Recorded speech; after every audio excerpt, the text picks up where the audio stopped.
नमस्कार बच्चों, आज हम कक्षा 9 क्षितिज पाठ्य पुस्तक के गद्य खंड में से पहले पाठ का अध्ययन करेंगे, जिसका नाम है दो बैलों की कथा। उसको लिखने वाले लेखक का नाम है प्रेमचंद। तो सबसे पहले लेखक परिचय देखते हैं।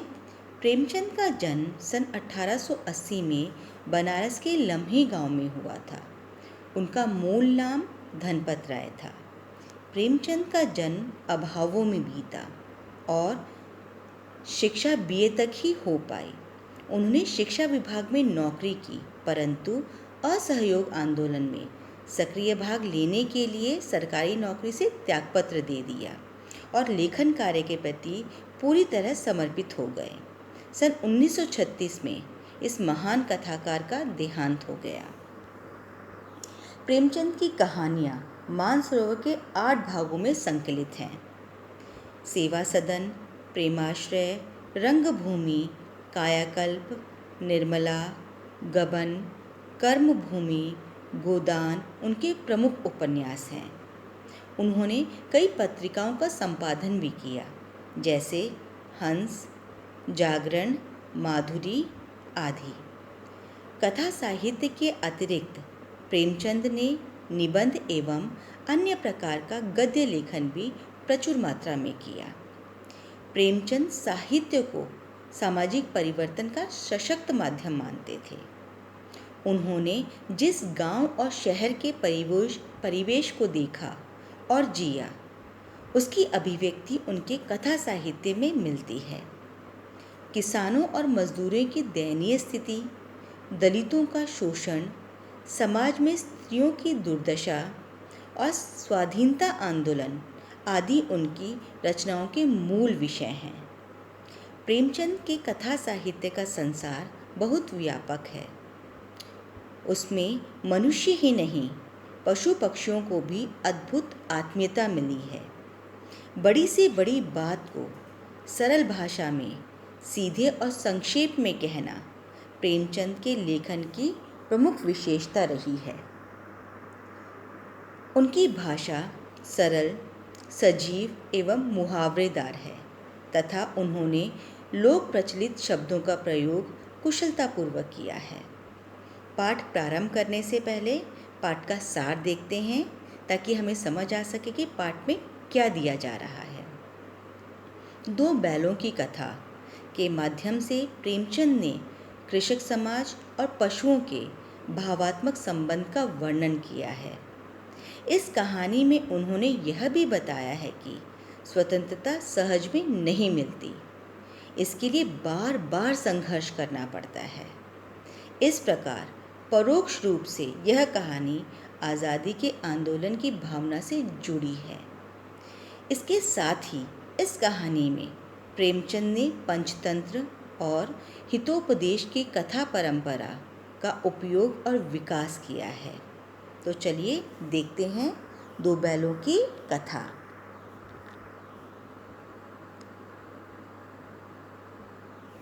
जानवरों में गधा सबसे ज़्यादा बुद्धिहीन समझा जाता है। हम जब किसी आदमी को परले दर्जे का बेवकूफ़ कहना चाहते हैं तो उसे गधा कहते हैं। गधा सचमुच बेवकूफ़ है या उसके सीधेपन, उसकी निरापद सहिष्णुता से उसे यह पदवी दी है, यह निश्चय नहीं किया जा सकता। गाय सींग मारती है। ब्याई हुई गाय तो अनायास ही सिंहनी का रूप धारण कर लेती है। कुत्ता भी बहुत गरीब जानवर है, लेकिन कभी कभी उसे भी क्रोध आ जाता है, किंतु गधों को कभी क्रोध करते नहीं सुना, न देखा।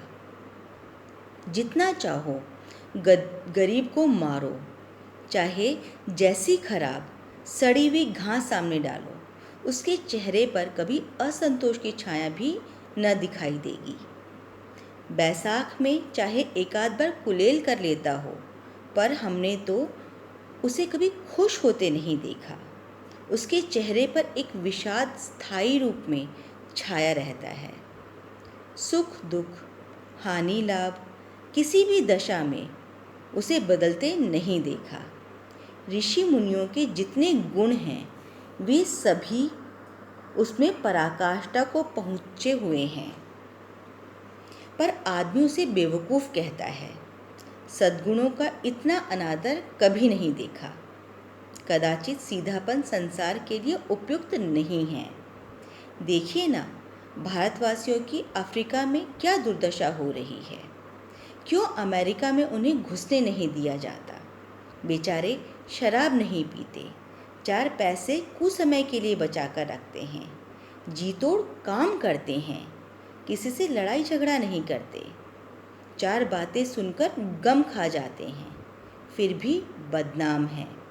कहा जाता है वे जीवन के आदर्श को नीचा करते हैं।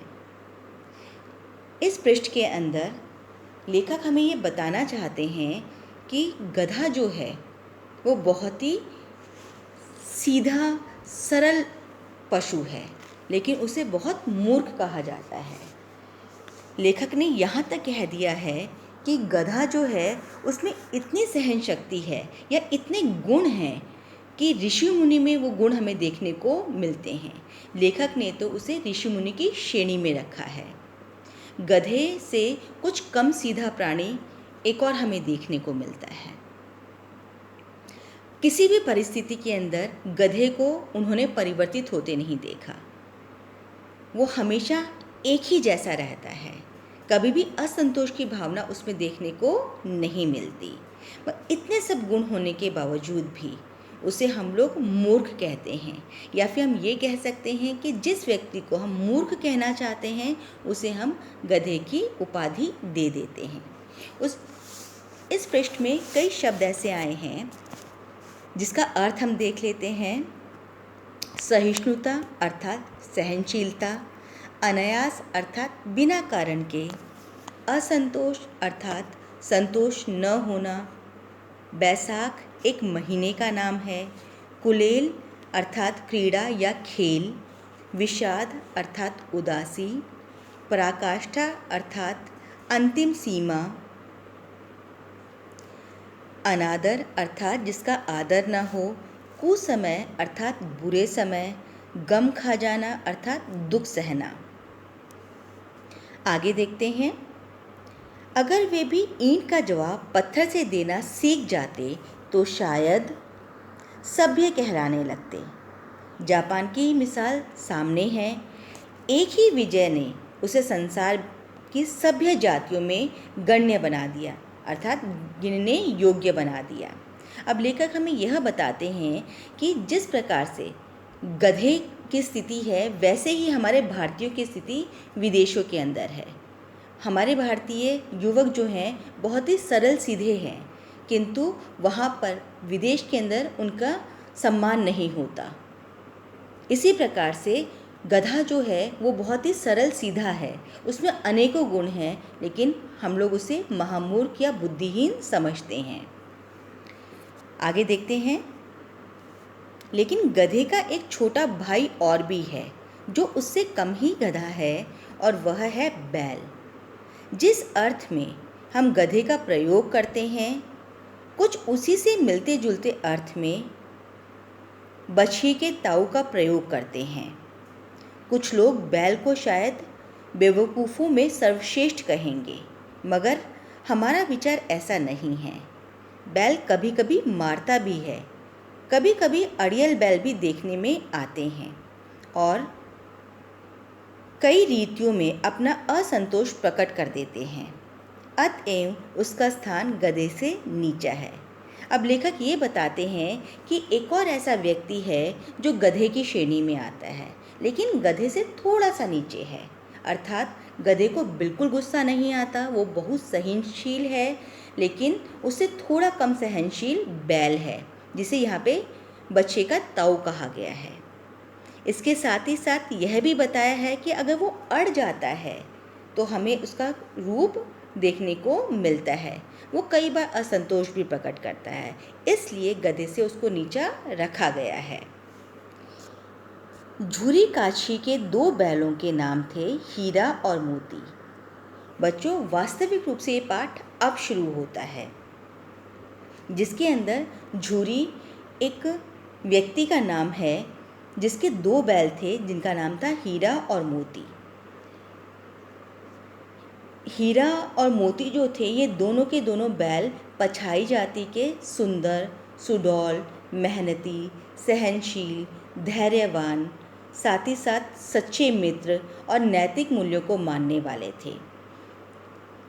यहाँ पर मोती जो है वो भी पछाई जाति का ही सुंदर सुडौल बैल था, काम में होशियार था, शक्तिशाली था, लेकिन अत्याचार के प्रति विरोधी था, परोपकारी और दयालु था, करुणायुक्त भी था, त्यागी था और साथ ही साथ सच्चा मित्र भी था।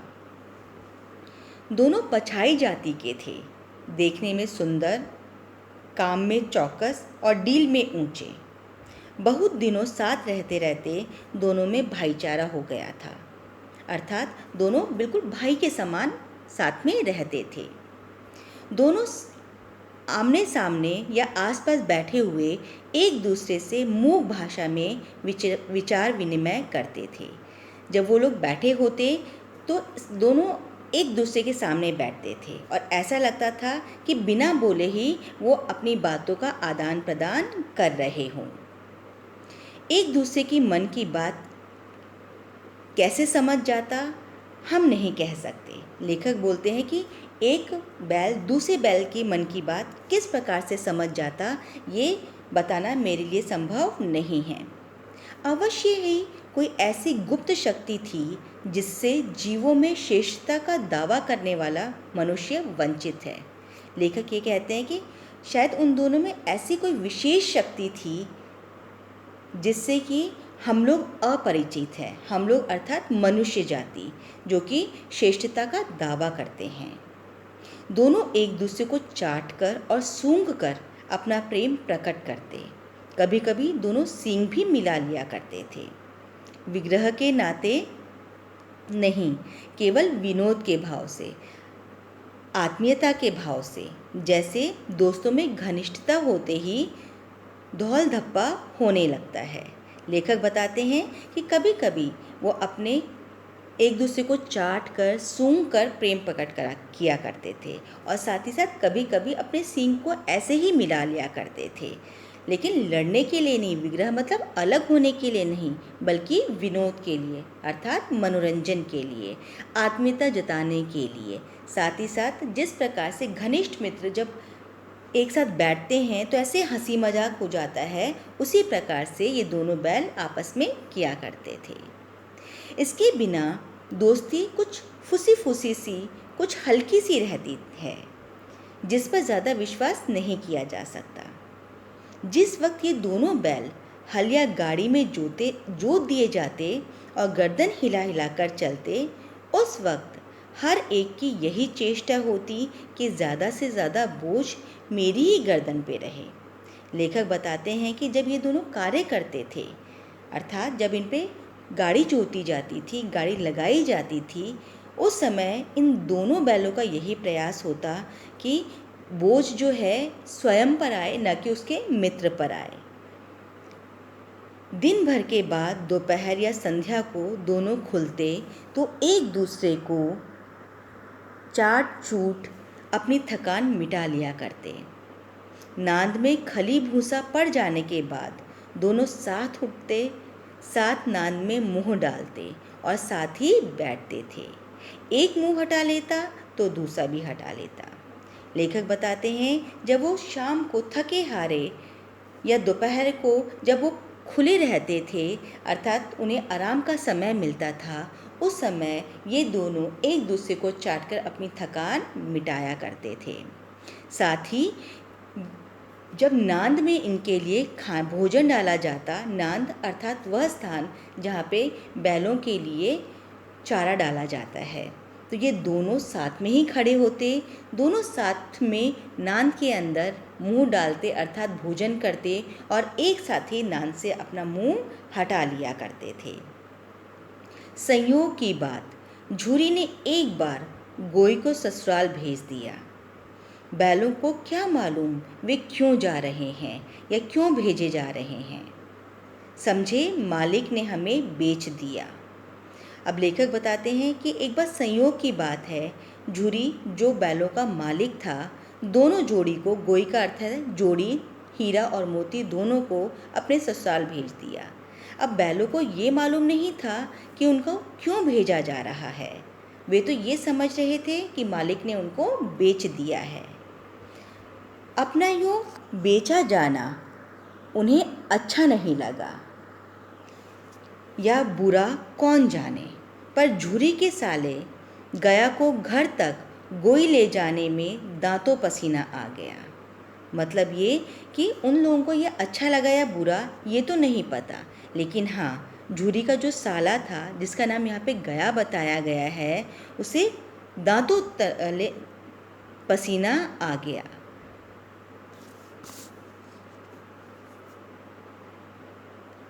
पीछे से हाँकता तो दोनों दाएं बाएं भागते, पगिया पकड़कर आगे से पीछे खींचता तो दोनों पीछे की ओर जोर लगाते, मारता तो दोनों सींग नीचे करके हुंकारते।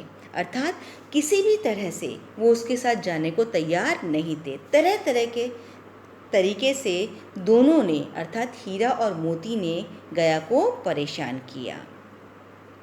अगर ईश्वर ने उन्हें वाणी दी होती तो झूरी से पूछते, तुम हम गरीबों को क्यों निकाल रहे हो?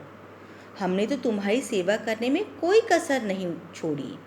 अगर इतनी मेहनत से काम न चलता था तो और काम ले लेते। हमें तो तुम्हारी चाकरी में मर जाना कबूल था।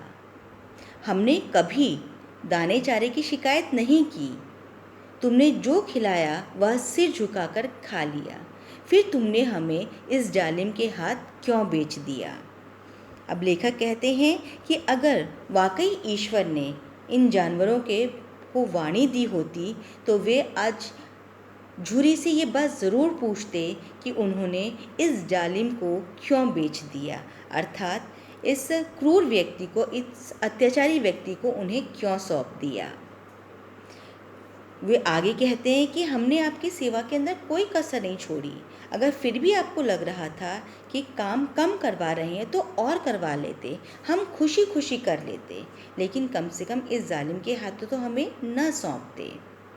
संध्या समय दोनों बैल अपने नए स्थान पर पहुँचे। दिन भर के भूखे थे, लेकिन जब नांद में लगाए गए तो एक ने भी उसमें मुंह न डाला।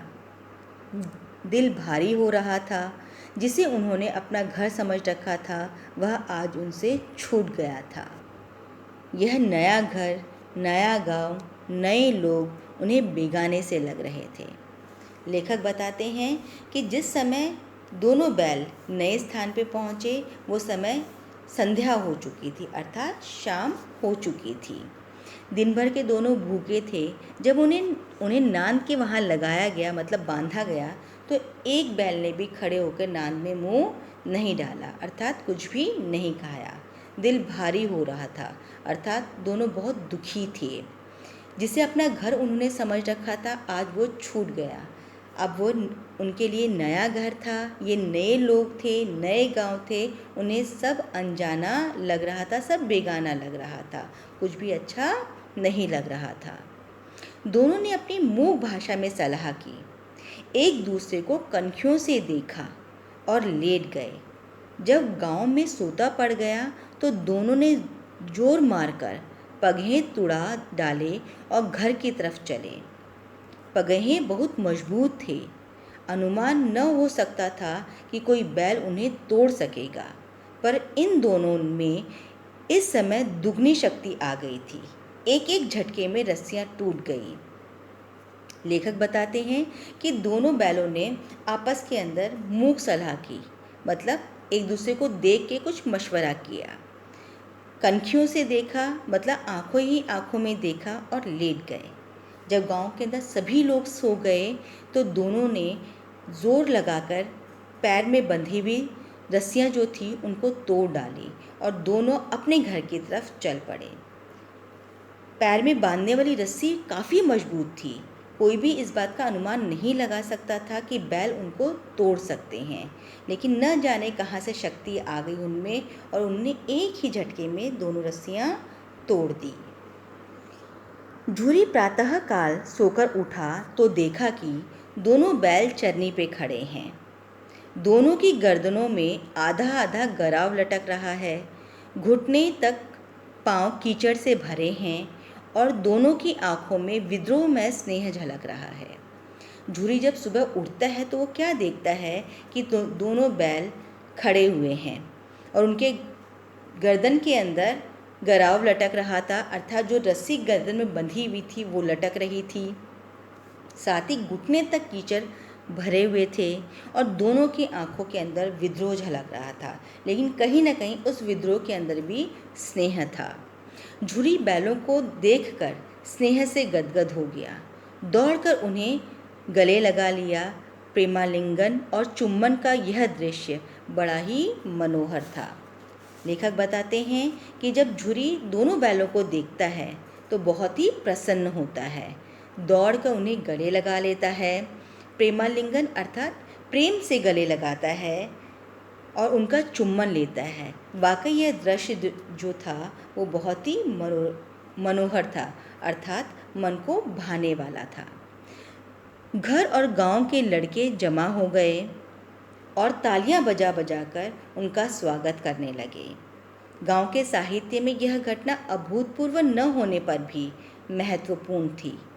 बाल सभा ने निश्चय किया दोनों पशु वीरों को अभिनंदन पत्र देना चाहिए। कोई घर से रोटियां लाया, कोई गुड़, कोई चोकर, कोई भूसी। गांव के अंदर सारे बच्चे जो थे वो इकट्ठा हो जाते हैं और उन दोनों बैलों का स्वागत करते हैं। ये कोई बहुत महत्वपूर्ण घटना नहीं थी, लेकिन उन बैलों को देखकर उन बच्चों ने ये निश्चय किया कि इनके अभिवादन करना चाहिए, इन्हें कोई ऐसी उपाधि पत्र देना चाहिए जिससे कि इनकी प्रशंसा की जा सके। तो उन्होंने निश्चय किया, कोई बच्चा अपने घर से रोटियां लेके आया, कोई गुड़ लेके आया, कोई उनके लिए भूसी तो कोई उनके लिए चोकर अपने घर से लेकर आया और उन दोनों बैलों को खिलाया। एक बालक ने कहा, ऐसे बैल किसी के पास न होंगे। दूसरे ने समर्थन किया, इतनी दूर से दोनों अकेले चले आए। तीसरा बोला, बैल नहीं हैं वे, उस जन्म के आदमी हैं। इसका प्रतिवाद करने का किसी को साहस न हुआ। अर्थात आपस में बच्चे बातें करते हैं कि वाकई ऐसे बैल तो किसी भी गांव में किसी भी व्यक्ति के पास नहीं होंगे। दूसरा बच्चा भी इस बात का समर्थन करता है कि इतनी दूर से अकेले चले आए वो। तीसरा बोलता है, बैल नहीं है, ये किसी जन्म के आदमी हैं, और इस बात का कोई भी प्रतिवाद मतलब विरोध नहीं कर पाया।